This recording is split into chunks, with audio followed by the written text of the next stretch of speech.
Maybe you have been praying for so long that now the silence hurts more than the waiting. Maybe you still show up. You still say the right things. You still try to believe. But deep down, something in you is tired in a way you do not even know how to explain anymore. Because it is one thing to go through pain. It is another thing to go through pain while heaven feels quiet over your name. And maybe that is where you are right now. You are not only fighting what happened, you are fighting what it means. You are trying to figure out whether this delay means rejection, whether this silence means absence, whether this loss means God has stepped back, whether this closed door means the story is over. But what if the deepest pain of this season is not only what you lost? What if the deepest pain is the way you have been forced to interpret it? Because many people do not lose heart only when life gets hard. They lose heart when they decide that God being quiet must mean God is gone. And that is why the story of Job still matters, not because it gives neat answers to every wound, not because it removes the mystery of suffering, but because it walks straight into the place where faith trembles, the place where you still know God is God, but you no longer know what He is doing, the place where your prayers are real, your tears are real, your confusion is real, and still the sky does not seem to answer. Job's story is for the person who has tried to stay faithful while everything around them keeps falling apart. For the person who is exhausted from explaining to others that they are okay when they are not okay.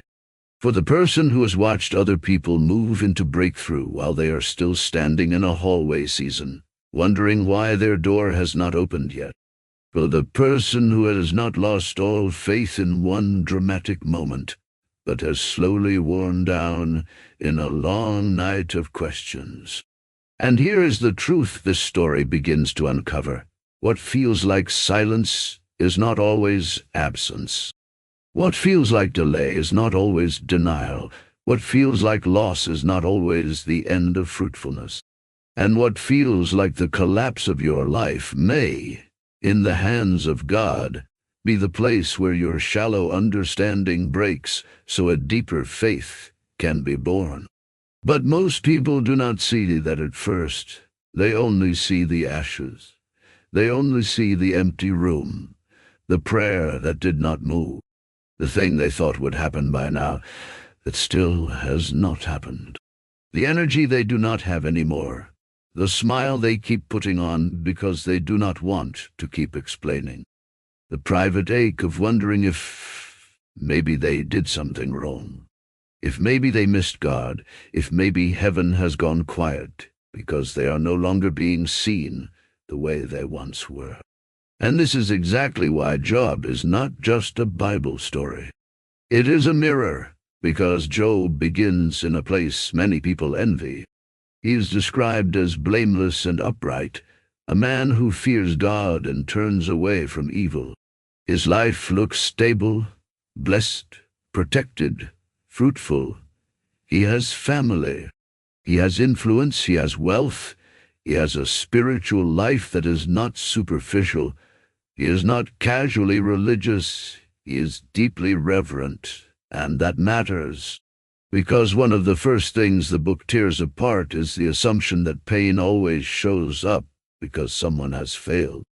Job is not introduced as rebellious. He is not introduced as careless. He is not introduced as lukewarm. He is introduced as faithful. That means the storm that enters his life is not proof that God has abandoned a wicked man. It is the beginning of a mystery deeper than simple punishment. And maybe that is already a word for someone listening right now. Because some of you have been blaming yourself for a season that is more complex than your self-accusation.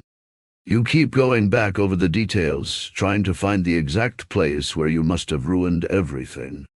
You keep asking whether this pain is the direct evidence that God is displeased with you. Now, sometimes God does correct us. Sometimes He does expose sin. Sometimes he does confront what is crooked in us, but not every hard season is a courtroom sentence. Sometimes you are in pain not because God has left you, but because you are living inside a story whose full meaning you cannot yet see. And this is where Job becomes deeply unsettling, because before Job ever understands anything, heaven is already speaking about him. There is a scene beyond his sight, a reality above his awareness, a conversation he cannot hear. Job does not know that in the unseen realm his name has come up. He does not know that there is a challenge against the sincerity of his faith. He does not know that his life is about to become the place where a deeper question is tested. Will a person still hold on to God when the gifts are gone? And that question is heavier than it first sounds, because the enemy's accusation is not only against Job, it is against the nature of devotion itself. The accusation is this: people only love God when life works. People only trust God when they are protected. People only worship when the blessings keep coming. Take away the hedge, take away the comfort, take away the visible favor. Take away the things that make faith feel rewarding. Then watch what happens. And if we are honest, that accusation still echoes in human pain, because suffering has a way of exposing what kind of faith we had. Not to shame us, but to reveal whether our confidence was rooted in God Himself, or in the life we hoped He would maintain for us. This is where the story gets personal, because many people think their faith is strongest when they are declaring, receiving, and celebrating. But often faith reveals its true depth when all the music is gone, all the certainty is gone, all the visible evidence is gone, and still somewhere in the dark a person says, I do not understand you, but I will not let go of you. That is not polished faith. That is not easy faith. That is not platform faith. That is furnace faith, and furnace faith is formed in places nobody volunteers for. Then the collapse begins. Messenger after messenger arrives, news after news, loss after loss. The kind of day that does not feel real when it is happening. The kind of day where your body is present, but your mind cannot catch up with what your life is becoming. The livestock are gone, the servants are struck down, the stability is shattered, and then the deepest blow of all, his children are gone. It is almost unbearable even to say it slowly, because this is not inconvenience, this is not a bad week, this is devastation, and sometimes when we read Bible stories too quickly, we move past the weight of what is actually happening. But do not rush this moment. Sit in it. Imagine the silence after the final report. Imagine the room after the last messenger stops speaking. Imagine the memories still hanging in the air while the future collapses in front of you. Imagine the prayers that once felt simple, now becoming almost impossible to form. This is where many people expect Job to curse God. This is where many people expect him to break in a way that turns bitter. Instead, he falls to the ground and worships. Now, do not misunderstand that moment. This is not emotional numbness. This is not fake spirituality. This is not denial pretending to be faith. Job tears his robe. He shaves his head. He grieves. He feels the loss. But inside the grief, there's still surrender. And that is important because true faith does not require the absence of mourning. You do not have to smile through pain to be faithful. You do not have to act untouched to prove trust. You do not have to silence your human ache in order to honor God. Job worships with a broken heart, and some of you need that freedom because you thought worship only counted when it sounded strong. You thought trust only counted when it felt confident. You thought prayer only counted when it came out clean and full. But some of the holiest prayers sound like shattered breathing. Some of the most honest worship happens with tears in it. Some of the deepest surrender is simply refusing to walk away while your world is still in pieces. But the testing is not over, because then pain enters his body. Not only has Job lost what surrounded him, now suffering invades what carries him. His skin is covered with sores. His body becomes a site of agony. His strength is gone. His dignity is stripped. He sits in ashes, scraping himself with broken pottery. It is hard to imagine a more humiliating picture, and pain becomes even heavier when it is not only external, but embodied. When you cannot escape it by changing rooms, when it wakes up with you, when it stays with you, when it makes you feel unlike yourself, when other people begin to look at you through the lens of what happened to you. That kind of suffering does something terrible to the mind. It makes you not only hurt, it makes you question what your life now means. It makes you wonder whether your future has closed down around you. It makes you feel like a stranger to the person you used to be. And then, in one of the most painful details of the story, even the voice closest to him cannot hold hope. His wife, shattered by her own grief, tells him to curse God and die. That line is heavy because it comes from a place of pain, not just cruelty. She has lost too. She is drowning too. She cannot bear the sight of this anymore. And this is one of the loneliest parts of suffering, when even the people near you do not know how to carry what you are carrying. Sometimes they do not mean to wound you. They are just speaking from their own despair, their own fatigue, their own confusion. But when you are already barely holding on, even one more voice of hopelessness can feel crushing. Still, Job answers with words that reveal the center of his faith. Shall we receive good from God and not trouble? Again, do not read that like a slogan. Read it like a man bleeding in the dust, choosing not to reduce God to a vending machine for blessings. That is what is being exposed here. Conditional faith says, I trust God if he keeps giving what I expected. Formed faith says, I trust God even when I cannot interpret the season. And that difference changes everything, because many believers do not fully lose faith in pain. They lose a certain version of God, a smaller version, a more manageable version, a version that could be understood only through immediate outcomes.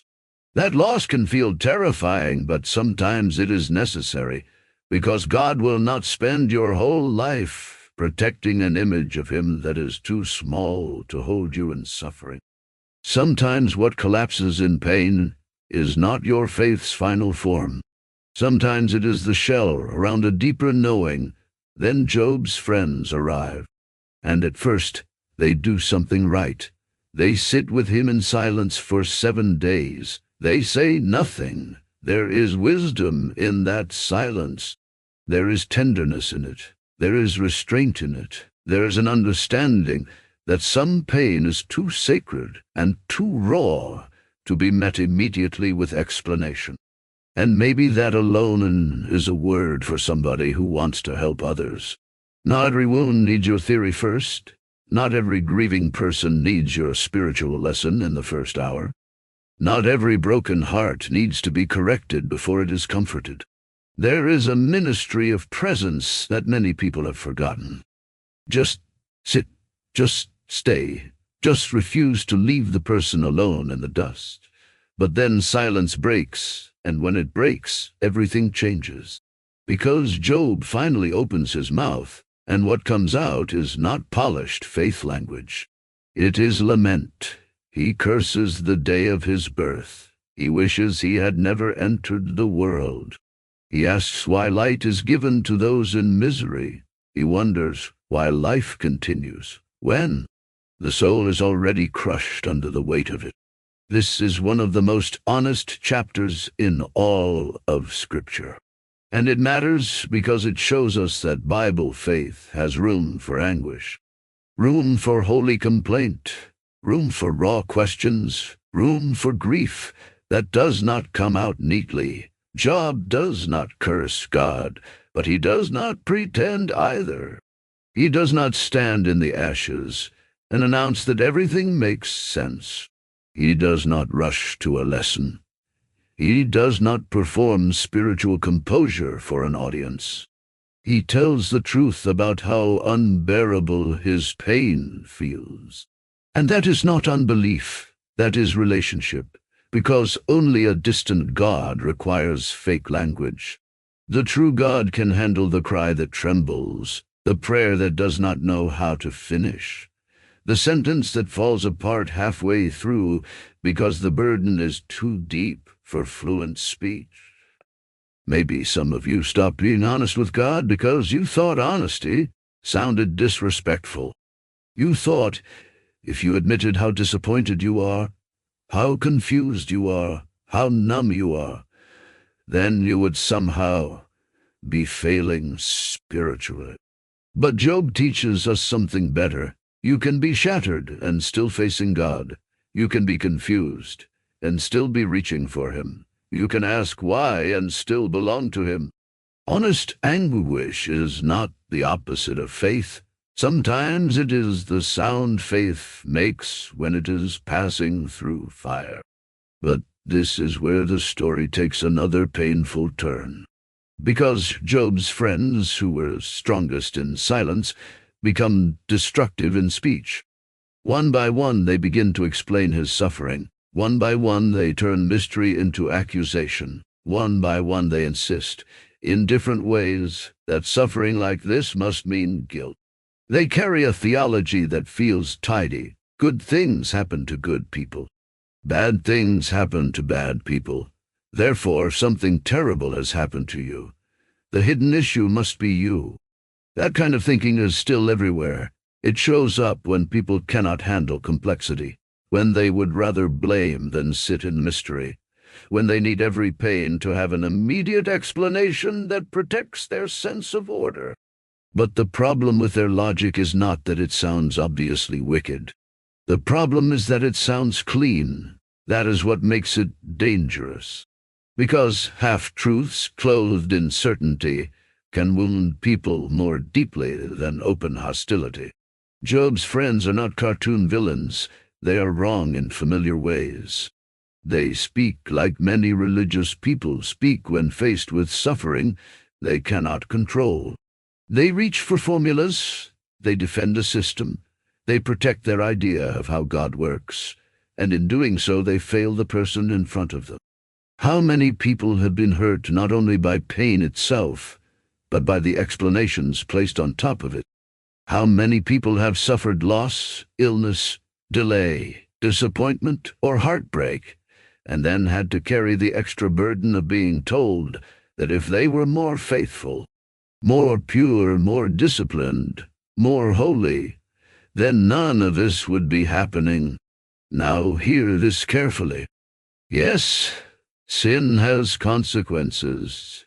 Yes, wisdom matters. Yes, choices matter. Yes, God does correct and discipline his children. But the book of Job destroys. The arrogance that thinks every wound can be traced with quick confidence to a person's moral. Some suffering is not explained by simple formulas, and when you force a formula onto a mystery, you do not help. You crush. Job refuses to accept their reading of his life. He knows he is not what they are implying. He knows his suffering is real. But he also knows their explanation is too small. So he argues, he defends, he cries out. He wrestles with God in public speech. And this is where Job becomes deeply relatable, because he is not calm all the time. He is not emotionally flat. He is not pretending to be above the pain. He moves between trust and protest, between reverence and bewilderment, between hope and exhaustion. At one point he says, "Though he slay me, yet will I hope in him." What a line! Not because it sounds dramatic, but because it contains the strange tension that many wounded believers know too well. I do not understand God. I do not like this season. I do not know why this is happening. I am not pretending it feels okay. And still, somewhere under all my questions, I have nowhere else to go but Him. That kind of faith is not shiny. It is scarred, and scarred faith is often stronger than untouched faith. Because untouched faith can remain theoretical, but scarred faith has had to keep choosing trust with less emotional reward, less visible evidence, and less immediate clarity. Then Job says something else that reaches far beyond his own moment. He longs for a mediator, someone between himself and God, someone who can lay a hand on both, someone who can bridge the unbearable distance between divine majesty and human pain. That longing is powerful because Job is discovering something every suffering person eventually discovers. It is not enough to need answers. You need access. You need nearness. You need someone who can stand in the space where your frailty meets the holiness of God. And for Christian ears, that longing echoes forward. Because the H job names points toward Christ, not as a cheap shortcut around pain, but as the one who enters human suffering, carries human weakness, and makes a way for wounded people to come near without being consumed. This matters because some of you are not only tired of circumstances, you are tired of distance, tired of not knowing how to come close, tired of feeling like your grief has made prayer harder, tired of feeling too weak to reach God the way you used to. But the gospel does not say, "Come back when you can perform better faith." It says there is a mediator. There is one who knows sorrow, one who is not embarrassed by your weakness, one who carries you into the presence of God even when your own voice shakes. Still, the tension keeps building because the longer Job speaks, the clearer it becomes that something deeper is at stake than getting his old life back. At first, like many of us, he wants explanation. He wants the case made clear. He wants the reason named. He wants the hidden logic brought into the open. And that desire makes sense, because explanation feels like control. If you can name it, maybe you can survive it better. If you can map it, maybe you can breathe again. But this is where most people lose heart. Not only when pain lasts, but when pain lasts without explanation. That is when the mind starts building stories. Maybe God is done with me. Maybe I missed my chance. Maybe I'm being ignored. Maybe this season is empty. Maybe nothing holy is happening here. Maybe this is all just wasted time. And once you start reading your season that way, the damage goes beyond the original suffering. Now you are not only hurting, you are hurting inside an interpretation that drains hope. You still pray, but your prayer has suspicion in it. You still worship, but with distance in it. You still go through the motions, but you quietly assume the silence means something final. This is why wrong interpretation is so dangerous, because the pain may be temporary, but the conclusion you draw from it can reshape how you relate to God for years. Then another voice enters the conversation, a younger man. He is not the final answer, but he does shift the atmosphere. He is angry with Job's friends because they have not actually answered him, only condemned him. And he is also troubled by Job, because Job's defense has begun to edge toward self-justification. Elihu does something important. He refuses both shallow blame and human self-exaltation. He starts to suggest that suffering may do more than punish. It may expose, it may redirect, it may humble, it may instruct. It may become a place where God speaks in ways human comfort never could. Now we must be careful here. That does not mean every suffering person can immediately identify the lesson and be done with it. It does not mean pain becomes easy once you call it refinement. It does not mean every wound should be wrapped in a motivational label. But Elihu begins to open a door the friends never opened.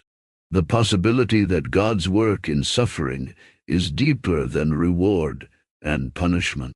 That matters because many people think the only categories available are these. Either God is blessing me or God is against me. Either things are opening or I have been rejected. Either I feel him clearly or he must have withdrawn. But real spiritual formation is often more hidden than that. Sometimes God is not punishing you, he is deepening you.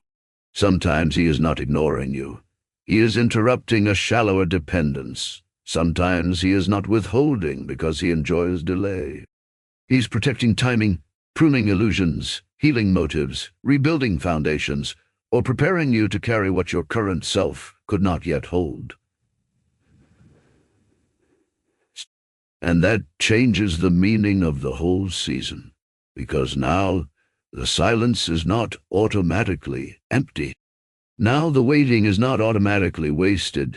Now the closed door is not automatically cruelty. Now the buried season is not automatically death. Maybe what feels buried is still becoming. Maybe what feels like winter is still holding roots. Maybe what feels like a hallway is still part of being led. But the deepest reveal is still ahead, because after all the speeches, all the theories, all the arguments, all the long questions, God finally speaks. Not first through comfort, not first through explanation, but through a whirlwind, and that is one of the most important turns in the book. Because when God speaks, he does not hand Job a simple answer key. He does not say, here is the hidden conversation, here is the reason, here is the timeline, here is the logic that will make you feel better now. Instead, he asks questions. Where were you when I laid the foundations of the earth? Can you command the morning? Do you know the paths of the stars? Do you understand the boundaries of the sea? Can you sustain the wild things I sustain? At first, that can sound harsh to modern ears. But listen carefully. God is not crushing Job for asking. He's enlarging Job beyond the size of his own questions.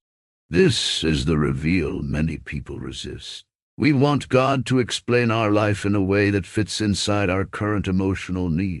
But often God does something both harder and holier. He reveals himself, and sometimes the revelation of who God is does more than the explanation of what happened. Because explanation would answer one event, revelation reorders the soul. This is the center of the story. Job does not receive what he first demanded. He receives something deeper. He sees again that God is not small, not careless, not random, not limited to Job's line of sight, not absent from creation, not struggling to govern what feels chaotic. The God who speaks in the whirlwind is the God who holds oceans, stars, creatures, storms, dawn, wilderness, and time itself. And that means Job's suffering, while real and terrible, is not happening in a universe that has slipped out of divine hands. Let that sink in. Your pain may be beyond your explanation, but it is not beyond God's government. Your season may feel wild, but it is not outside his wisdom. Your confusion may be intense, But confusion in you does not mean confusion in him. This is where the meaning of suffering begins to shift. Not because the questions are silly, not because the pain disappears, not because every detail gets decoded, but because the sufferer is brought face to face with the majesty of God. And once that happens, the soul starts realizing something. The issue was never only, why is this happening? The deeper issue was, can I trust the one I cannot fully understand? That is the question under almost every long season. That is the question under almost every painful delay. That is the question under almost every silent room. Can you trust God where you cannot track him? Not as a slogan, not for one emotional night, but as a way of standing, because many people say they trust God when the road is lit. But trust becomes real when the road goes dark and you are still called to walk. This is why Job's response at the end matters so much. He says, in essence, I spoke of things too wonderful for me to know. My ears had heard of you, but now my eyes have seen you. That line is breathtaking because Job had known about God before. He had worshipped before. He'd lived uprightly before. He had walked in reverence before, but suffering became the strange place where second-hand knowledge turned into deeper encounter. Please hear this carefully. The goal is not pain. The goal is not devastation. The goal is not for people to romanticize suffering. But sometimes the season you would never have chosen becomes the place where your knowledge of God stops being mostly inherited, mostly repeated, mostly conceptual, and becomes painfully, deeply, personally real. You heard of him before. Now you know him differently. Before, you knew him as giver. Now you must know him as sustainer. Before, you knew him in order. Now you must know him in mystery. Before, you knew him when prayers opened quickly. Now you must know him when heaven seems slow. Before, you knew him while the house stood. Now you must know him in the ashes, and this changes everything, because the greatest restoration in Job is not merely the return of possessions. It is not merely the increase at the end. It is not merely the outer rebuilding. The deepest restoration is that Job sees God more truly. And that may be the hardest thing for some people to accept, because we often define rescue only as circumstance reversal. But what if God is doing something deeper than getting you out quickly? What if he is forming in you a capacity to know him beyond convenience, to trust him beyond visible reward, to stay with him beyond emotional ease, to love him not only for what he maintains, but for who he is? That does not make the pain light. It makes it meaningful in a way that is holier than quick relief. And now we need to say something important about restoration. Yes, the book ends with restoration. Yes, Job receives again. Yes, there is mercy at the end of the storm. But do not cheapen that ending. Restoration in Scripture is not a promise that every earthly loss will return in the exact form and timeline you hoped for. And it is not permission to tell hurting people, just wait, and God will replace everything with double. That is not how the story should be handled. The restoration at the end of Job reveals God's freedom, mercy, and faithfulness. But the deepest lesson is not a formula for material return. The deepest lesson is that suffering did not get the final word over Job's relationship with God. And maybe that is the word someone needs most right now.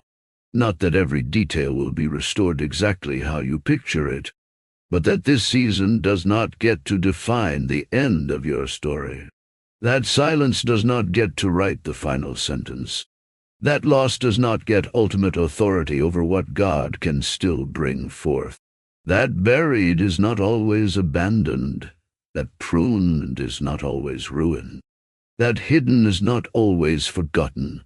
Some doors close because mercy arrived before the breakthrough did.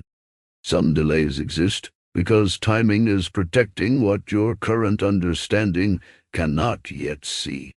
Some silences are not proof of divine distance, but evidence that God is working below the surface, where roots grow quietly before fruit appears publicly. And this is what so many people miss. They keep looking for loud evidence. But God is not always loud when he is doing his deepest work. Seeds do not make noise underground. Bones do not announce their healing. Roots do not post updates in winter. A child in the womb does not reveal growth through applause. The hallway season does not look impressive. Pruning does not feel fruitful while it is happening. But hidden does not mean inactive. And if you read hidden as abandoned, you may walk away from the very season that was rebuilding you. This is why interpretation matters so much, because if you call the pruning rejection, you will resent the hand that is preserving fruit. If you call the delay neglect, you will despise the timing that is keeping you from collapse. If you call the silence absence, you will harden your heart in the very place where God is inviting deeper trust. What you think is happening may not be what God is actually doing. And maybe that sentence alone is what someone needed. Because you have spent this whole season measuring God by what you can immediately see. And that works fine in clear seasons. But it breaks down in mystery. In mystery, you need a larger anchor. You need to remember that God's character is more stable than your interpretation, that his wisdom is larger than your timeline, that his silence is not a cancellation of his care, that his hiddenness is not helplessness, that his slowness, as you feel it, is not the same thing as indifference. Now maybe you are saying, "But I am still tired." Of course you are. Nothing in Job asks you to deny that. Maybe you are tired of praying the same prayer, tired of watching other people receive answers faster, tired of feeling like your heart has become a room full of unanswered echoes, tired of carrying private grief in public normalcy, tired of trying not to become cynical, tired of wondering how long this hallway goes on. That exhaustion is real, but hear this gently. You are not tired because nothing is happening. You may be tired because you think nothing is happening. And those are not the same thing, because one leads to despair, the other opens the door to reinterpretation. Maybe something is happening that is too deep to be rushed, too hidden to be measured by surface science, too formative to be judged by immediate comfort, too holy to be interpreted only by pain levels. Maybe God is not absent in the silence. Maybe he is removing smaller foundations you once leaned on. Maybe he is teaching you how to live by more than visible outcomes. Maybe he is loosening your grip on formulas that cannot hold you in real suffering. Maybe he is preparing you to carry a future that requires a truer knowledge of him than the one you had before this season began. And yes, maybe part of the pain is that you do not get to know all of that yet. But not seeing the full meaning does not mean there is no meaning there. Job never got every answer people wish he had gotten. But he got God, and that was not a lesser response. It was the deeper one, because at the end of the day, what the soul most needs in its deepest suffering is not just information. It is encounter, not just logic, but the reordering power of God's presence, not just an explanation that satisfies the mind, but a revelation that steadies the whole person. This is why some of the strongest believers are not the ones who have suffered least. They are the ones who have discovered, often painfully, that God remains trustworthy even when life becomes unreadable. They are not always loud. They are not always polished. They do not always have easy language, but they have become anchored, and maybe that is what God is doing in you, not making you impressive. Making you anchored, not making you noisier, making you deeper, not making you emotionally untouched, making you spiritually steadier, not giving you a faith that depends on constant visible reinforcement, giving you a faith that can stand in the dark and still say, I do not understand this season, but I will not call God unfaithful inside it. That is not small, that is sacred. So what does the story of Job really reveal? It reveals that the righteous can suffer. It reveals that suffering is not always punishment.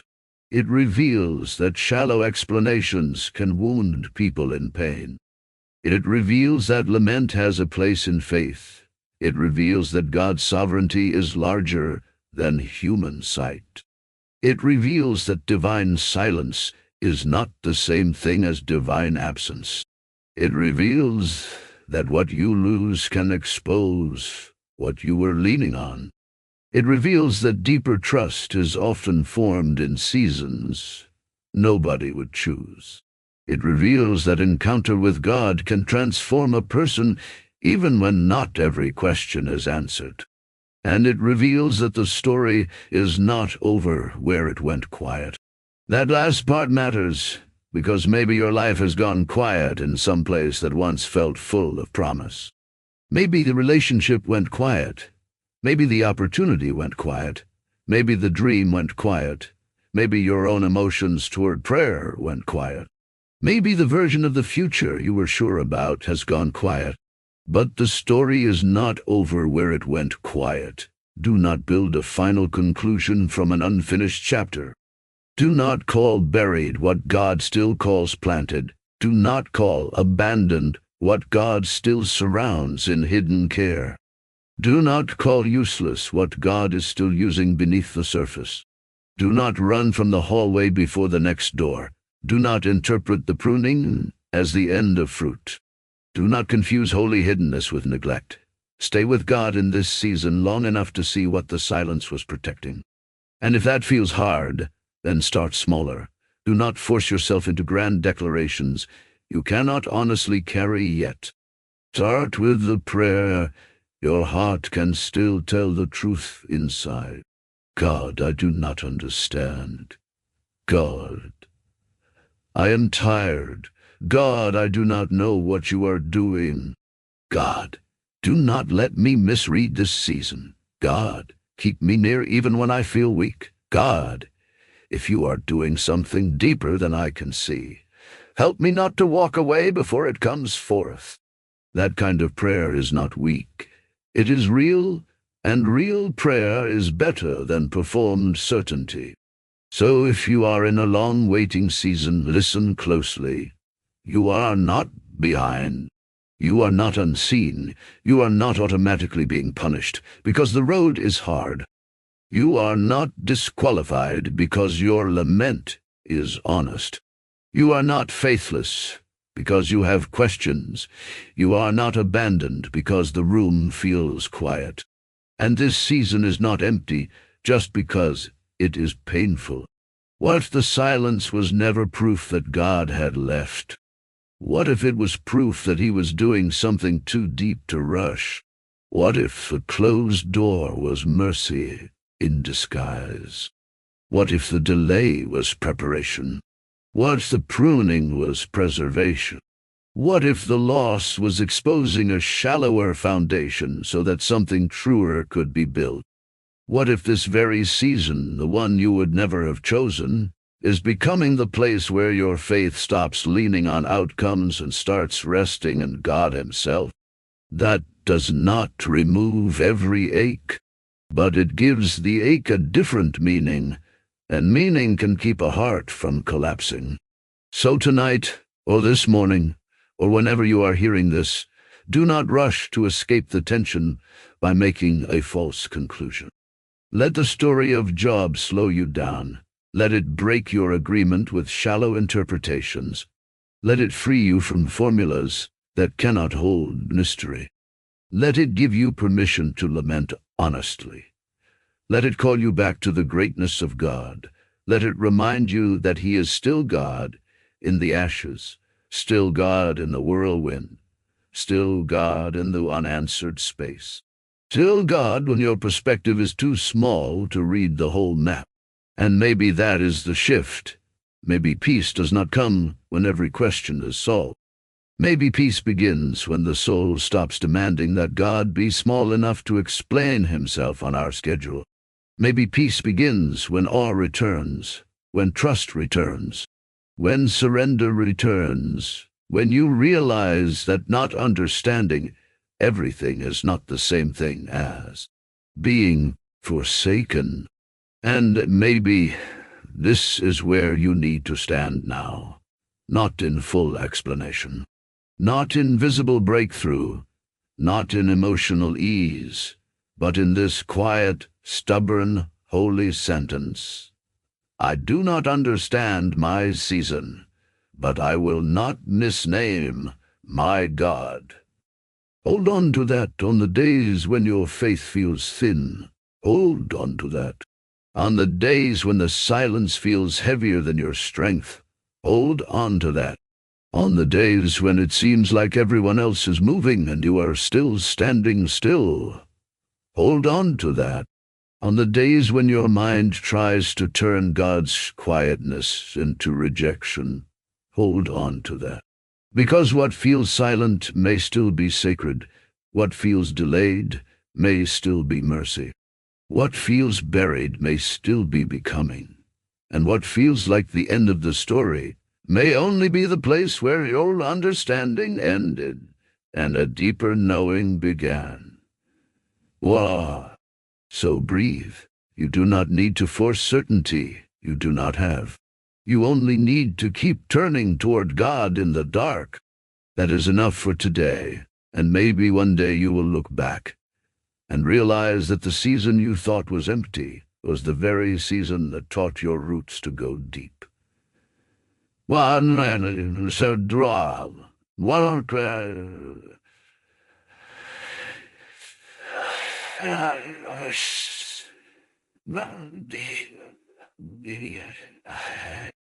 Maybe one day you will see that what hurt most was not the proof that God had left, but the place where He was undoing false things, strengthening true things, and teaching you to know Him beyond the life you were trying to preserve. Maybe one day you will say, like Job in your own way, I had heard of you before, but now I know you differently. And until then, stay. Stay with God in the silence. Stay with God in the waiting. Stay with God in the place that feels hidden. Stay with God in the long night. Stay with God in the pruning. Stay with God when all you have is a trembling prayer and a tired heart. The story is not over where it went quiet. If this message is speaking to the exact place you are in right now, write Amen in the comments. And if you have been in a long waiting season, you can write, I'm still trusting. May God guard your heart from false conclusions, hold you steady in the silence, and give it you grace to remain long enough to see what this season was really doing.